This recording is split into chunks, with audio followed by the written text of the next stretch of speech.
Halo, selamat pagi anak-anak. Apa kabar? Mudah-mudahan semuanya masih tetap dalam keadaan sehat dan masih tetap semangat ya. Nah, pagi ini kita akan masuk ke materi kita yang berikutnya, yaitu tentang listrik dinamis. Sebelum masuk ke materi, ada beberapa tujuan pembelajaran yang akan kamu capai. Setelah nanti kamu mengikuti proses pembelajaran, kamu diharapkan dapat menjelaskan konsep arus listrik, menjelaskan konsep hukum Ohm, menjelaskan konsep hambatan pada penghantar, menghitung nilai hambatan pengganti, menghitung nilai kuat arus pada percabangan, dan yang terakhir menghitung nilai kuat arus pada rangkaian tertutup. Arus listrik. Nah, di sini ada Ibu sajikan gambar dari rangkaian listrik sederhana. Kemudian yang di sebelah kanan adalah skema dari gambar rangkaian listrik sederhana. Nah, di sini ada lampu sebagai beban listrik, sedangkan ada baterai sebagai sumber tegangan. Artinya arus listrik akan mengalir pada rangkaian melalui sumber tegangan. Nah, arus listrik itu apa? Arus listrik adalah aliran muatan positif dari potensial tinggi ke potensial rendah. Sedangkan arus elektron adalah aliran elektron dari potensial rendah ke potensial tinggi. Kalau kita perhatikan skema dari rangkaian listrik sederhana, di sini ada arah arus listrik, kemudian sebelah kanannya ada arah elektron. Dari gambar skema, kita perhatikan arah arus listrik itu keluar dari muatan positif ya, dari muatan positif menuju muatan negatif, sedangkan arah elektron dia keluar dari muatan negatif menuju ke positifnya. Syarat arus listrik dapat mengalir pada suatu rangkaian. Nah, berikut ada Ibu sajikan dua jenis rangkaian terbuka dan rangkaian tertutup. Nah, perbedaan pada rangkaian terbuka dan tertutup jelas nampak bahwa lampu atau beban listriknya di sini. Kenapa lampunya? Lampu yang pada rangkaian terbuka dia tidak menyala, sedangkan pada rangkaian tertutup lampunya menyala. Nah, menyala atau tidak lampu pada rangkaian, mengapa? Apa yang menyebabkan lampunya menyala atau tidak pada suatu rangkaian? Nampak bahwa kita perhatikan terdapat pada saklarnya. Saklar itu artinya alat untuk memutus dan menyambung arus listrik.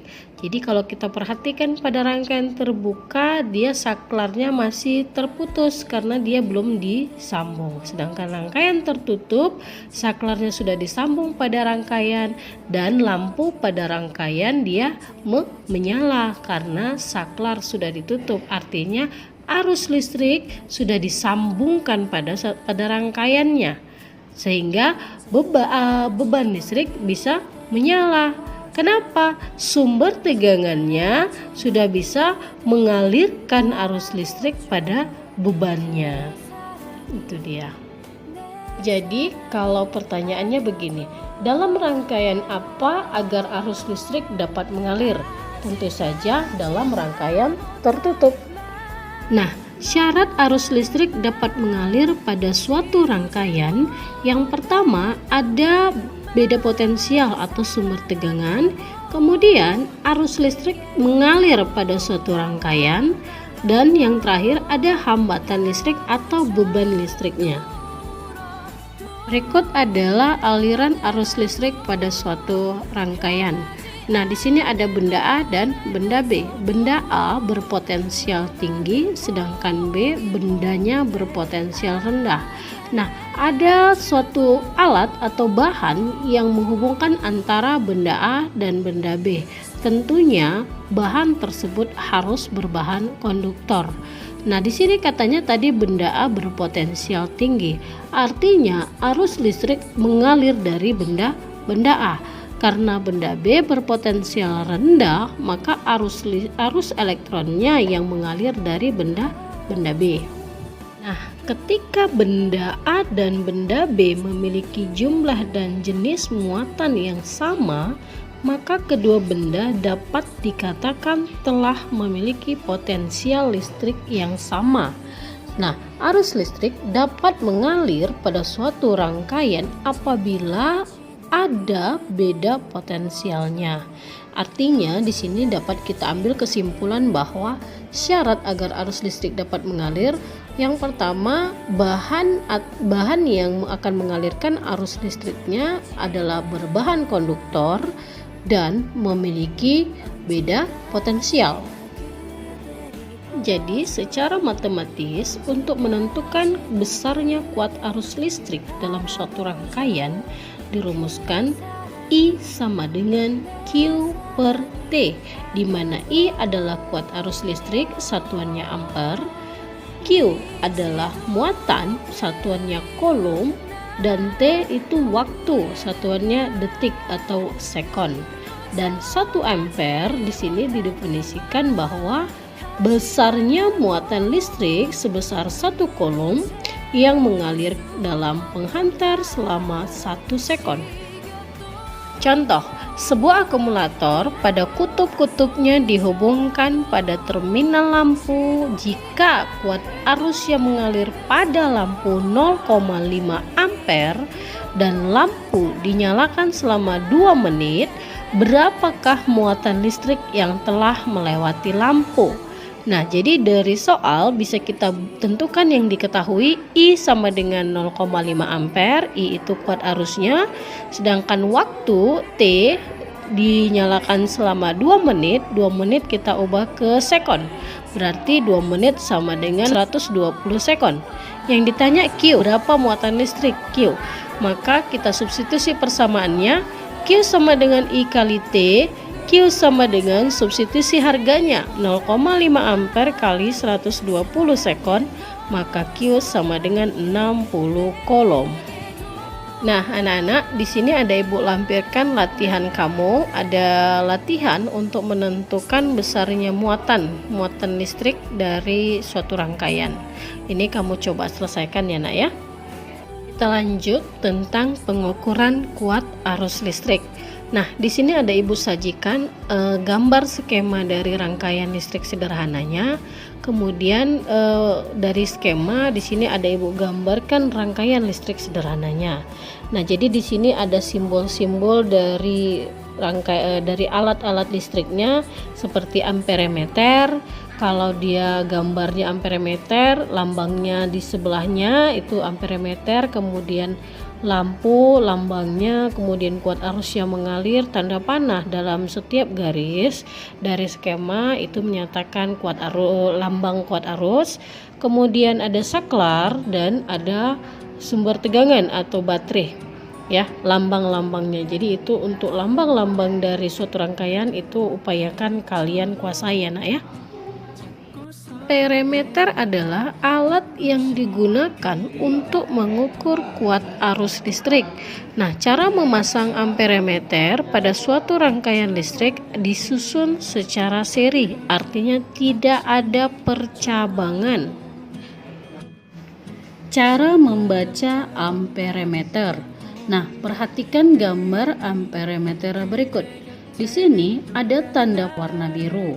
Nah, untuk tanda panah yang paling atas itu menyatakan skala maksimumnya. Dan untuk tanda panah yang berwarna merah itu menyatakan skala yang ditunjuk oleh jarum. Dan untuk batas ukurnya ditunjuk oleh angka yang berada di sebelah kiri. Jadi di sini untuk batas ukur yang kita gunakan yaitu harga yang ditunjuk oleh jarum yang berwarna merah. Dari hasil yang ditampilkan oleh amperemeter berikut, besar nilai yang terukur bisa kita hitung dengan persamaan nilai yang terukur sama dengan skala yang ditunjuk per skala maksimum kali batas ukur. Maka di sini angka untuk skala yang ditunjuk 34, Jadi 34/100 dikali batas ukur. Batas ukurnya sama dengan 1 ampere. Maka nilai yang terukur dengan menggunakan amperemeter adalah 0,34 ampere. Kita lanjut, beda potensial listrik. Beda potensial listrik adalah energi yang diperlukan untuk memindahkan muatan listrik tiap satuan muatan.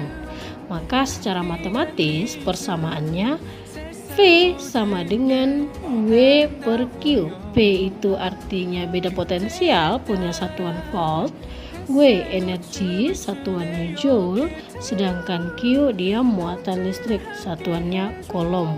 Nah, 1 volt di sini didefinisikan untuk memindahkan muatan listrik sebesar 1 coulomb memerlukan energi sebesar 1. Sebuah baterai memiliki beda potensial sebesar 1,5 volt. Jika baterai digunakan untuk menyalakan lampu, maka sejumlah 50 coulomb muatan listrik yang melewati lampu. Berapakah besar energi yang dikeluarkan baterai? Nah, jadi dari soal bisa kita selesaikan bahwa P-nya diketahui 1,5 volt, Q-nya sama dengan 50 coulomb, yang ditanya energi.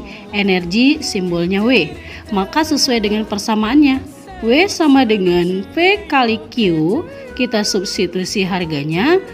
V-nya 1,5 volt kali 50 coulomb, maka W sama dengan 75 joule. Anak-anak Ibu, di sini ada latihan juga ya, Ibu tambahkan. Jadi total latihan kamu ada 3. Latihannya tetap ya dikerjakan di dalam buku latihan. Oke, pengukuran beda potensial. Nah, di sini ada gambar skema juga Ibu sajikan, kemudian ada gambar rangkaian listrik sederhananya dengan menggunakan voltmeter. Apa itu voltmeter? Voltmeter adalah alat yang digunakan untuk mengukur beda potensial listrik. Beda potensial listrik itu artinya tegangan pada suatu rangkaian listrik ya. Nah, untuk pemasangannya, voltmeter dalam satu rangkaian disusun secara paralel. Jadi tadi kalau amperemeter dia disusun secara seri, sedangkan beda potensial berbeda ya. Dia disusun secara paralel. Cara membaca voltmeter. Nah, untuk voltmeter, cara membacanya sama seperti dengan membaca pada amperemeter. Pada voltmeter juga ada yang namanya skala maksimum, skala batas ukur, skala yang ditunjuk jarum. Dan untuk menentukan nilai yang terukur sama dengan menggunakan persamaan pada amperemeter, yaitu nilai yang terukur sama dengan skala yang ditunjuk per skala maksimum dikali batas ukur. Maka nilai yang terukur pada voltmeter sama dengan 40/100 dikali 1 sama dengan 0,4 volt. Oke, baiklah anak-anak Ibu semuanya, demikian aja materi kita hari ini. Kita lanjut materi kita berikutnya pada pertemuan kita selanjutnya. Terima kasih.